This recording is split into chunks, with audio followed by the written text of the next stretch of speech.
All right, on today's episode of Python Papi, we're going to be going over some updates of what we're going to be doing next and what projects we're going to be moving forward with.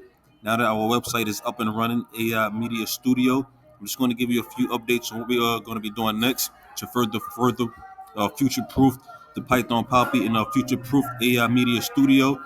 So the next things that we're going to be diving into are smart contracts. I'm not sure if you guys know what those are. I have a concept of what's going to be with the benefit of using those. But yeah, that's gonna be the next step we're gonna be diving into is understanding everything with smart contracts. I know we initially started with the crypto coin, trying to create our own cryptocurrency and actually get an understanding of that. But we're just going to take it all the way to the roots and start from the beginning, understanding smart contracts and everything that has to do with that. So I do have something queued up here that we're going to be going over.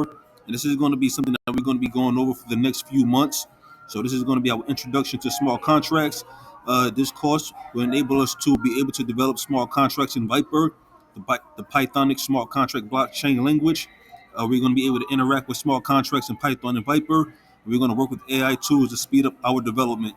Now, it also covers fuzzing, NFTs, algorithmic training, AI, ERC20s, and DeFi. So yeah, that's going to be the next few months we're going to be taking out to actually learn everything there is to learn about smart contracts and how we can implement them into our everyday use and our professional use. So like I said, this isn't an attempt to not an attempt, but this is going to help us future-proof not only the Python Poppy, but we're going to be future-proofing AI Media Studio.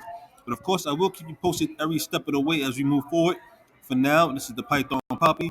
You guys stay Gucci.